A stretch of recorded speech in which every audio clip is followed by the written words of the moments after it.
आप सबका एक बार फिर से स्वागत है अपना YouTube channel me and my YouTube classes. मैं हूं व्रत कुमार और आज हम पढ़ रहे हैं संघीय कार्यपालिका के अंतर्गत प्रधानमंत्री और मंत्रिपरिषद के बारे में। ठीक है ना। तो इसी टॉपिक में प्रधानमंत्री और मंत्रिपरिषद का दोनों का जो जिस तरह से जो एग्जाम में क्वेश्चन आ सकते हैं उन सबका सारांश यहाँ पे मैं आपके सामने प्रेजेंट करूंगा। तो आपको एंड तक बने रहना है और वीडियो अगर अच्छा लगे तो इसको जरूर आगे से आगे शेयर और सब्सक्राइब करें। ठीक है ना। तो टाइम नहीं गंवाते, सीधा स्टार्ट करते हैं।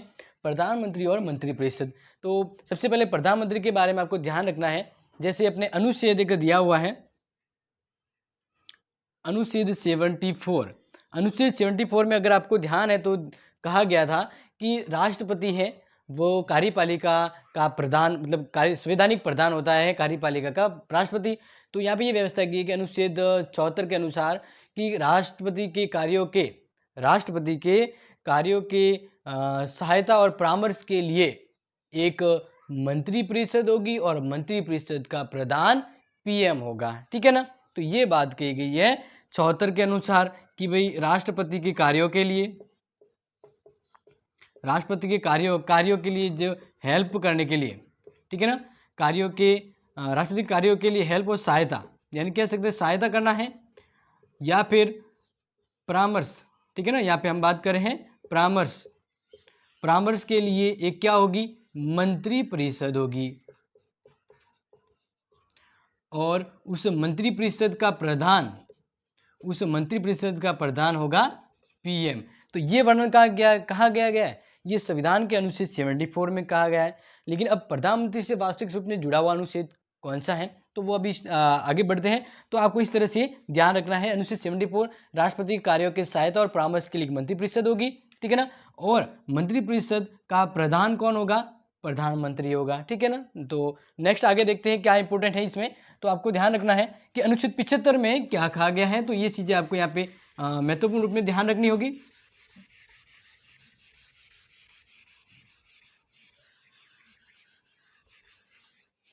तो देखिए अनुच्छेद अपने बात कर रहे हैं 75।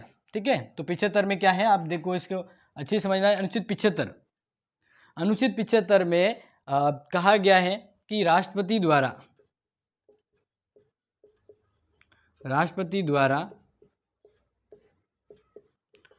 प्रधानमंत्री की क्या की जाएगी, नियुक्ति। ठीक है ना। प्रधानमंत्री द्वारा नियुक्ति की जाएगी। और इसी तरह से 75 फर्स्ट में कहा गया है कि राष्ट्रपति है वो प्रधानमंत्री की सलाह से किसकी नियुक्ति करेगा, राष्ट्रपति प्रधानमंत्री की सलाह से मंत्रिपरिषद की। किसकी, मंत्रिपरिषद की। तो इस तरह से अनुच्छेद 75 में कहा गया है कि राष्ट्रपति द्वारा प्रधानमंत्री की क्या होगी, नियुक्ति होगी। इंपॉर्टेंट, ध्यान रखना, नियुक्ति होगी। और राष्ट्रपति प्रधानमंत्री की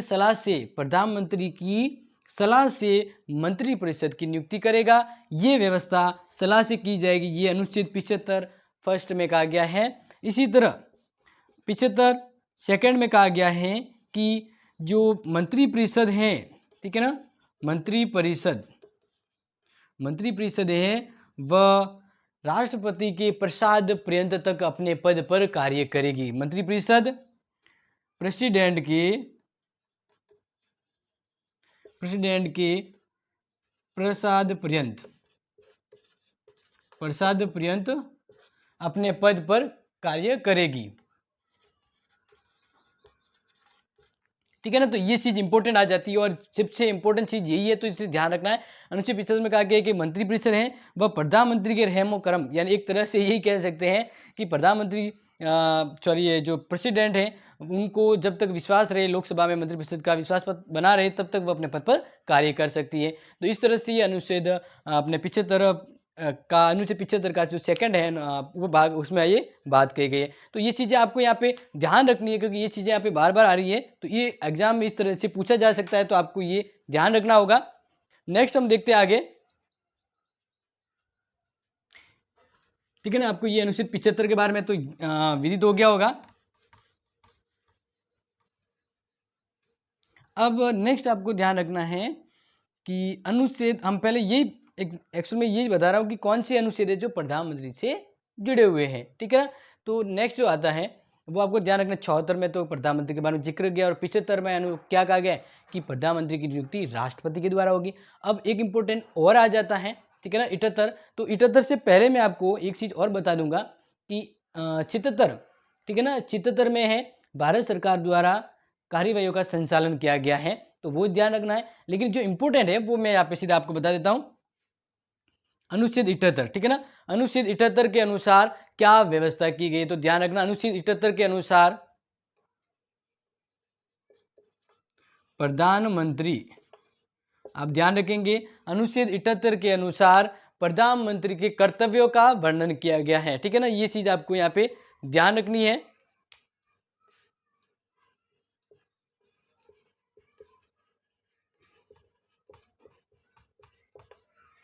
ठीक है ना, प्रधानमंत्री के कर्तव्यों के बारे में कहा गया है। तो अनुच्छेद 78 के अनुसार प्रधानमंत्री के 3 कर्तव्य हैं। कितने कर्तव्य हैं? 3 कर्तव्यों के बारे में कहा गया है। तो वो यहाँ पे ध्यान रखिए, पहला जो कर्तव्य है, यानी पहला जो कर्तव्य ये कहा गया है कि प्रधानमंत्री है वह राष्ट्रपति को जो भी सूचना, मतलब कहने का मतलब कानून निर्माण या जो भी जिस तरह के प्रशासन संबंधी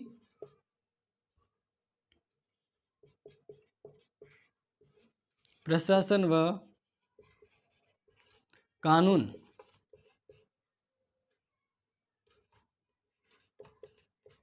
निर्माण संबंधी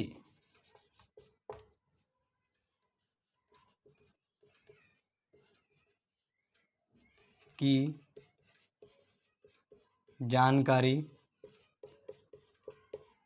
राष्ट्रपति को देगा, ठीक है ना।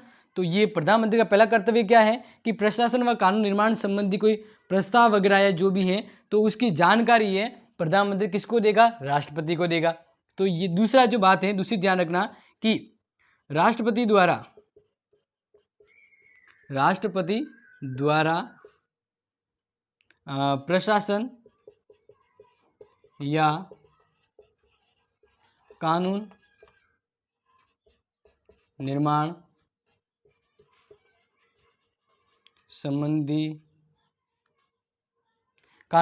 संबंधी जो जानकारी है वह प्रधानमंत्री से मांग सकता है। ये चीजें आपको यहाँ पे ध्यान रखने की, ये पहले एक बार आया हुआ है, तो ध्यान रखें कि संघ के कार्यकलाप के प्रशासन संबंधी या विषयक विधान प्रशासन संबंधी जो राष्ट्रपति जानकारी मांगे वो देनी होगी, ठीक है ना। तो ये चीजें यहाँ पे ध्यान रखने, कानून निर्माण या कि हम संघीय कार्यकलाप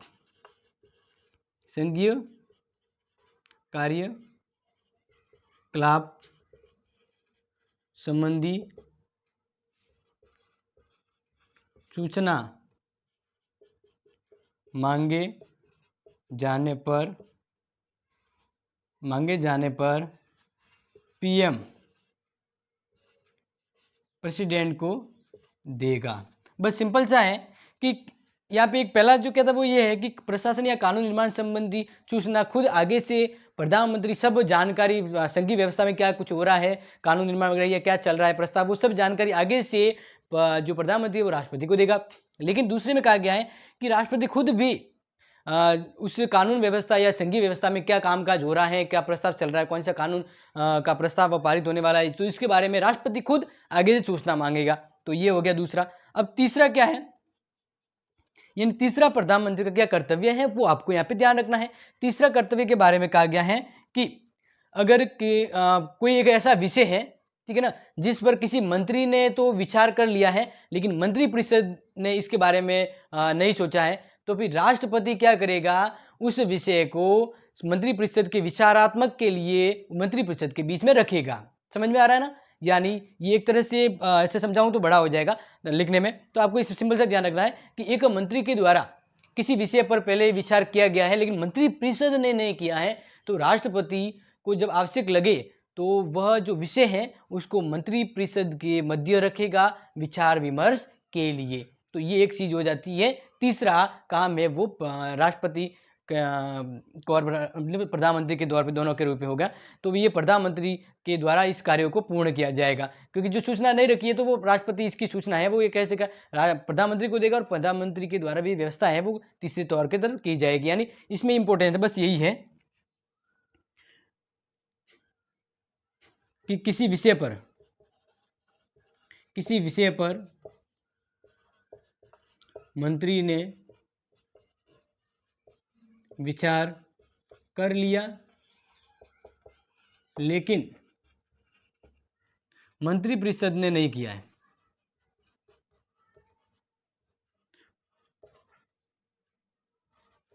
नहीं किया,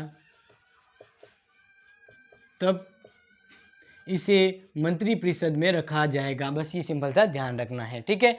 तो एक तरह से अभी तक तो हमने ये समझा है प्रधानमंत्री के बारे में कि क्या कौन से अनुच्छेद के तहत क्या कर्तव्य होता है, ठीक है। अब सिंपल सा हम यहाँ पे कुछ इंपॉर्टेंट है वो यहाँ पे समझेंगे कि प्रधानमंत्री को कैसे क्या किस तरह के चुनाव व्यवस्था में किस तरह का उसका नियुक्ति होती है, ठीक है ना।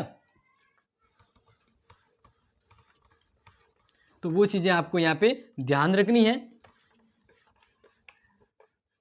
प्रधानमंत्री के कर्तव्य के बारे में जरूर प्रश्न आता है तो वो आप गौर से ध्यान रखेंगे, ठीक है ना। और नेक्स्ट देखिए कि प्रधानमंत्री को हम जब यहाँ पे बात कर रहे हैं तो प्रधानमंत्री के बारे में एक चीज़ तो आपको ये ध्यान रखनी है कि प्रधानमंत्री जरूरी नहीं है कि लोकसभा का ही नेता हो, क्योंकि आपने जब देखा होगा इंदिरा गांधी और मनमोहन सिंह ये लोकसभा के नेता नहीं थे, राज्यसभा के थे, फिर भी ये प्रधानमंत्री बने हैं। तो ये प्रश्न या अगर आपके ये सोचते हैं कि प्रधानमंत्री वही होता है जो लोकसभा का नेता होता है, ये जरूरी नहीं है, राज्यसभा से भी हो सकता है। तो अब यहाँ पे देखिए नेक्स्ट पीएम का चयन एवं नियुक्ति। तो ध्यान रखना प्रधानमंत्री का चयन होता है और इसके बाद नियुक्ति होती है। मतलब ये मान लेना है कि लोकसभा या राज्यसभा, हम यहाँ पे बात करें लोकसभा में, ठीक है ना, लोकसभा में जो पार्टी बहुमत में है, मान लेते वर्तमान में बीजेपी है या कांग्रेस है, ठीक है ना, यानी कुछ भी पार्टी है, तो मान लीजिए जिस भी पार्टी को बहुमत है, ठीक है ना, बहुमत का मतलब होता है जितनी लोकसभा में सीटें होती है उसका आधे से एक अधिक होता है, वो बहुमत होता है।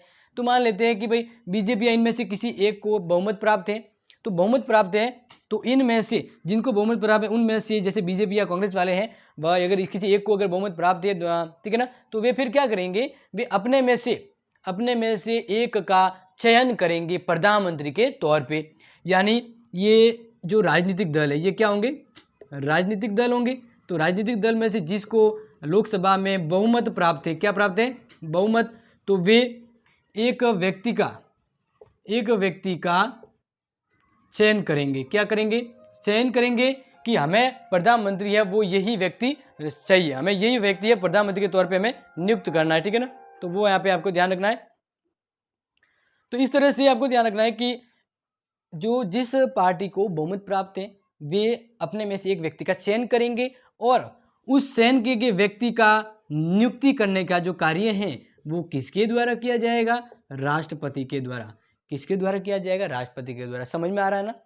तो ये एक इंपॉर्टेंट चीज होती है कि पहले प्रधानमंत्री का चयन होता है उसकी पार्टी के द्वारा, जो बहुमत पार्टी उसमें से किसी एक का व्यक्ति का वो कहेंगे हमारे प्रधानमंत्री होना चाहिए। उसके बाद उस राष्ट्रपति मतलब उस चयन किए हुए व्यक्ति को नियुक्त करने का कार्य राष्ट्रपति का होता है। तो इस तरह से तो ये पीएम का क्या होगा, चयन और नियुक्ति होती है। अब नेक्स्ट हम बात करें कि इससे पहले ये बता देना चाहिए था, फिर भी आप देख लीजिए कि योग्यता क्या होती है, प्रधानमंत्री की योग्यता क्या होती है।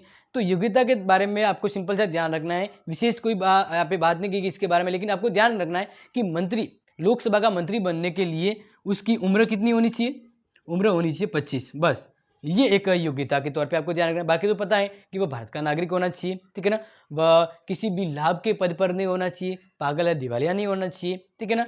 और इसी तरह से बस ये ध्यान रखना है कि जब लोकसभा का सदस्य बने तो 25, और अगर वही राज्यसभा का सदस्य है तो इसकी उम्र कितनी होनी चाहिए, 30 वर्ष। यानी जो व्यक्ति 25 वर्ष लोकसभा का और 30 वर्ष राज्यसभा का है, ठीक है, अगर राज्यसभा से बनना है तो 30 वर्ष का होगा तभी वो प्रधानमंत्री के तौर पर आ सकता है, अदरवाइज लोकसभा का है तो 25 वर्ष। अगर ये उम्र इतनी उम्र प्राप्त है तो वो मंत्री बन सकता है और मंत्री के तौर पे वह सदस्य प्रधानमंत्री भी बन सकता है। क्यों? क्योंकि प्रधानमंत्री मंत्रिपरिषद लोकसभा के मंत्रिपरिषद में से ही बनता है। तो इस चीजें आपको यहाँ पे ध्यान रखनी है। अब नेक्स्ट दूसरा हम यहाँ पे बात करें कार्यकाल के बारे में कि भाई इसका कार्यकाल कितना होता है, ठीक है ना। तो इनके कार्यकाल की जब बात करें तो सिंपल से ध्यान है कि प्रधानमंत्री है वो मंत्रिपरिषद का नेतृत्व करने वाला होता है। तो इस अकॉर्डिंग हम यहाँ पे ध्यान रखेंगे कि साधारणतः वो जब लोकसभा में बहुमत दल का एक नेता होता है, तो जब जिस मीटिंग से वह उनको प्रधानमंत्री मान लिया जाता है तब से लेके 5 वर्ष तक का लगभग उनका कार्यकाल होता है।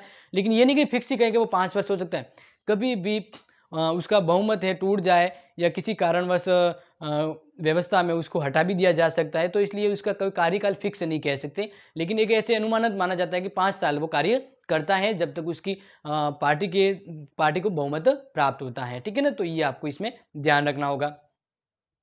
नेक्स्ट हम बात करें यहाँ पे तो आपको ध्यान रखना है कि इंपॉर्टेंट जो बात आती है वो यही है कि प्रधानमंत्री के कार्य क्या है, प्रधानमंत्री के कार्य क्या है, ठीक है ना।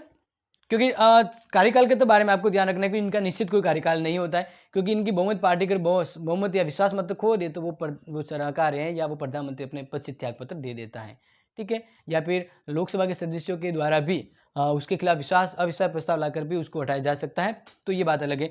अब प्रधानमंत्री के संदर्भ में आपको ध्यान रखना है कि प्रधानमंत्री के कार्य क्या है,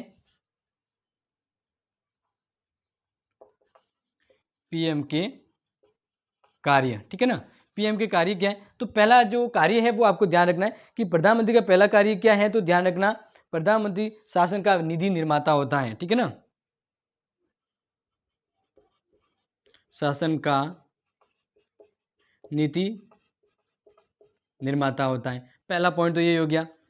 क्योंकि आपको ध्यान रखना है जैसे पूरी जो व्यवस्था है, देश की जो पूरी व्यवस्था चलती है वह राष्ट्रपति के नाम पर, लेकिन उसको कार्य रूप में कौन करता है, मंत्रिपरिषद और प्रधानमंत्री मिलकर उस देश की शासन व्यवस्था को चलाते हैं। तो इस तरह से हम यहाँ पे मान सकते हैं पीएम शासन का अंतिम नीति निर्माता, यानी जो भी कार्य जो होते हैं अंतिम रूप में उस पर निर्णय है वो प्रधानमंत्री लेता है। ये चीज इंपॉर्टेंट है, इसको ध्यान रखना है। दूसरा, मंत्रिमंडल की बैठकों की अध्यक्षता करता है। मंत्रिमंडल की बैठकों की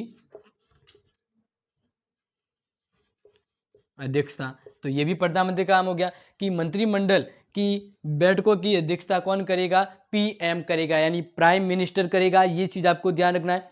और नेक्स्ट जो इंपॉर्टेंट है वो चीज ये है, आपको हाईलाइट रखना है कि तीसरा पॉइंट ये कि एक तो मंत्रिपरिषद मंत्रिमंडल, ठीक है ना, मंत्रिमंडल और राष्ट्रपति के बीच कड़ी का कार्य कौन करता है, इन दोनों के मध्य कड़ी का काम है वो पीएम करता है, यानी दोनों को जोड़े रखता है। तो इस तरह से मंत्रिमंडल और राष्ट्रपति दोनों के बीच कम्युनिकेशन और कड़ी का जो कार्य करता है वह पीएम के द्वारा किया जाता है, ठीक है ना। अब यहाँ पे एक चीज आपको ध्यान रखना, ये बार बार आ रहा है कि तो मंत्रिपरिषद का जिक्र किया मैंने, फिर मंत्रिमंडल का क्या, तो ये क्या है, तो ध्यान रखना ये दोनों एक नहीं है। मंत्रिमंडल अलग होती है और मंत्रिपरिषद अलग होती है। तो अगर आपको यही अच्छे से क्लियर समझना है तो इस वीडियो में आगे आप इस वीडियो से जुड़े रहिए और आगे मैं जस्ट इसके आगे वाला ये समझाऊंगा कि मंत्रिपरिषद और मंत्रिमंडल में क्या अंतर है, ठीक है ना। तो इस तरह से नेक्स्ट यहाँ पे देखिए, हम ये प्रधानमंत्री के बारे में ही जिक्र कर रहे हैं। तो नेक्स्ट आपको ध्यान रखना है कि प्रधानमंत्री की स्थिति समकक्षों में प्रथम की होती है। प्रधानमंत्री की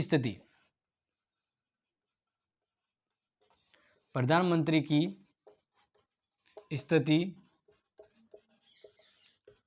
समकक्षों में प्रथम होती है, क्योंकि आपको पता है जितने भी मंत्री है उसका ये प्रधान होता है, यानी मंत्रियों में भी प्रथम, ठीक है ना। तो इस तरह से यहाँ क्या है कि प्रधानमंत्री की स्थिति क्या होती है, समकक्ष, उससे जो समकक्ष इसके जैसे मंत्री है उनमें प्रथम नंबर पर प्रधानमंत्री रहता है। तो इसलिए समकक्षों में भी प्रथम प्रधानमंत्री होता है। तो ये इसका ये प्रमुख कार्य, इस तरह से वो कार्य भी करता है।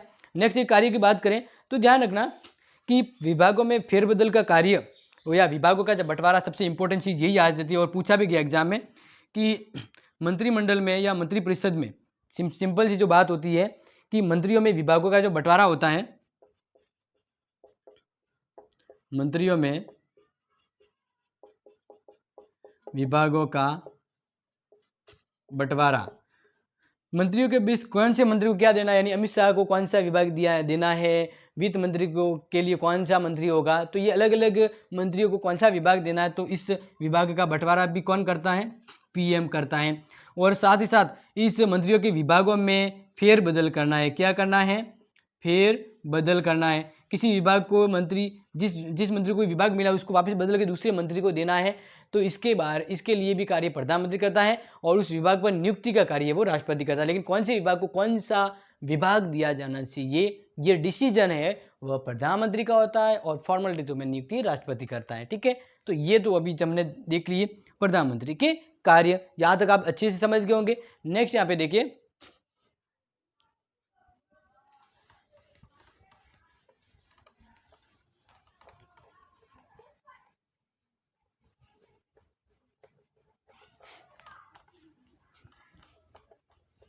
क्योंकि एग्जाम में ये क्वेश्चन आपके आता रहता है, तो इस तरह से आपको ध्यान रखना है। नेक्स्ट ये जो हम जो पूछ रहे हैं आपको जो बता रहा वो ध्यान रखना है कि प्रधानमंत्री के बारे में जब क्वेश्चन आए तो आपको सिंपल सा ध्यान रखना है कि जैसे अब यहाँ पे जैसे आपको ये दिख रहा होगा, ठीक है ना, कि कौन कौन से यानी पहले प्रधानमंत्री कौन थे, दूसरे कौन थे और वर्तमान में किस नंबर पे कौन से प्रधानमंत्री है। तो ये जो आपको दिख रहा है इस तरह से आप ये ध्यान रखना है कि ये जो क्रम है इस क्रम को भी आप ध्यान रखेंगे। जैसे पहले जो प्रधानमंत्री है वह है जवाहरलाल नेहरू, ठीक है ना, इसी तरह से ये कंटिन्यू प्रधानमंत्री थे।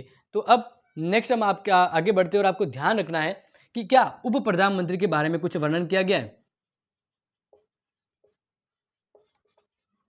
उप प्रधानमंत्री के बारे में संविधान में कोई वर्णन किया गया है, तो ध्यान रखना उप प्रधानमंत्री के बारे में संविधान में ऐसा कोई जिक्र नहीं किया गया है। लेकिन बाद में ये व्यवस्था जरूर रही थी कि कभी क्या हो कि प्रधानमंत्री के अलावा जो गठबंधन की सरकार होगा एक उप प्रधानमंत्री भी बनाया जा सकता है। लेकिन आपको ध्यान रखना ऐसी कोई संविधान में व्यवस्था नहीं की गई है कि एक उप प्रधानमंत्री होगा, तो ये चीज़ आपको यहाँ पे ध्यान रखनी है। लेकिन अब पूछा जाए कि प्रधानमंत्री अगर उप प्रधानमंत्री किसको बनाना हो तो किसको बनाएंगे, तो उप प्रधानमंत्री वही बनता है जो साधारणतः कैबिनेट का सदस्य होता है। किसका सदस्य, कैबिनेट का सदस्य होता है मंत्रिमंडल का, उसमें से ही किसी एक को उप प्रधानमंत्री बनाया जा सकता है। अगर प्रश्न आ भी जाए तो आप इस तरह से आंसर दे सकते हैं। ठीक है, नेक्स्ट हम देखते हैं मंत्री परिषद के बारे में, ठीक है ना, तो इंपॉर्टेंट है और ध्यान रखना है। लेकिन अगर ऐसा पूछा जाए कि उप प्रधानमंत्री पहला कौन सा था, पहले उप प्रधानमंत्री कौन से थे, तो आपको ध्यान रखना है सरदार वल्लभ भाई पटेल। सरदार वल्लभ भाई पटेल है वो पहले उप प्रधानमंत्री थे। इसके बाद मोरारजी देसाई रहे हैं। लेकिन आपको ध्यान रखना कि अंतिम ऐसे कौन से व्यक्ति हैं जो उप प्रधानमंत्री के तौर पे कार्य किया है, तो आपको ध्यान रखना लाल कृष्ण आडवाणी है। वह मतलब रिसेंट कह सकते हैं कि नवीन जो भी पुराने कह सकते हैं इसे गत वर्ष प्रधानमंत्री कोई रहे हुए उप प्रधानमंत्री लाल कृष्ण आडवाणी है वो रहा। इसके बाद अभी तक कोई उप प्रधानमंत्री नहीं बना है, ये आपको ध्यान रखना है। नेक्स्ट यहाँ पे देखिए